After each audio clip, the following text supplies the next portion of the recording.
തന്റെ ചെയിനാരും അടിച്ചിട്ട് പോയിട്ടൊന്നുമില്ല. ആ പട്ടിയുടെ വയറ്റിനകത്തോട്ട്. അതാരാ അവിടെ കൊണ്ടുവച്ച്? ആരും കൊണ്ട് വെച്ചതല്ല ചേട്ടാ. ചേട്ടൻ്റെ ഡോഗ് അമ്പിളി അത് സ്വയമേ വിഴുങ്ങിയതാണ്. അമ്പിളിക്കൊരു ബിഹേവിയർ ഡിസോർഡർ ഉണ്ടായിരുന്നു. ചേട്ടൻ അത് ശ്രദ്ധിച്ചിട്ടുണ്ടോ എന്ന് എനിക്കറിയത്തില്ല. അങ്ങനൊരു സംശയം എനിക്കുള്ളതുകൊണ്ടാണ് അമ്പിളി സ്ഥിരമായിട്ട് അപ്പിടാറുള്ള സ്പോട്ട് അന്വേഷിച്ച് ഞാൻ പോയത്. അവിടുന്ന് കിട്ടിയ മെറ്റൽസ് എൻ്റെ സംശയങ്ങൾ ഞാൻ കൂട്ടി ഉറപ്പിച്ചു. അതുകൊണ്ടാണ് സാറിനോട് ഈ കുഴി ഒന്ന് മാറ്റാൻ ഞാൻ ആവശ്യപ്പെട്ടത്. ഈ പ്ലാസ്റ്റിക് മെറ്റൽസ് അങ്ങനെ കണ്ണി കണ്ടതല്ല ഈ ഡോഗ്സ് വിടുന്ന ഒരു മെഡിക്കൽ കണ്ടീഷനാണ്. It's called Paika. പൈക്ക വല്ല മനസ്സിലായോ? തന്റെ ചെയിൻ വിഴുങ്ങി തൊണ്ടേ കുടുങ്ങിയപ്പോഴാണ് പട്ടി മരിച്ചതെന്ന്. അല്ല സാർ, ചെയിൻ വിഴുങ്ങിയിരുന്നെങ്കിലും തൊട്ടടുത്ത ദിവസം ഈ പറമ്പിൽ തന്നെ കറക്റ്റായിട്ട് അമ്പിളി ഡെലിവറി ചെയ്തേനെ. അമ്പിളി മരിക്കാൻ കാരണം പുള്ളി പോയിസൺ ചെന്നിട്ട് തന്നെയാണ്.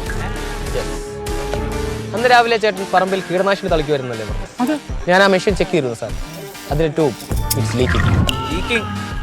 അന്ന് കീടനാശിനി തളിക്കുമ്പോൾ അദ്ദേഹം പോലും അറിഞ്ഞിരുന്നില്ല ശരിക്കും കീടനാശിനി അദ്ദേഹത്തിൻ്റെ ചെയിൻ സ്പ്രെഡ് ആയിക്കൊണ്ടിരിക്കുകയായിരുന്നു. അതിനുശേഷം ചെയിൻ ഒരു വെച്ച് കുളിക്കാൻ പോകുന്നു.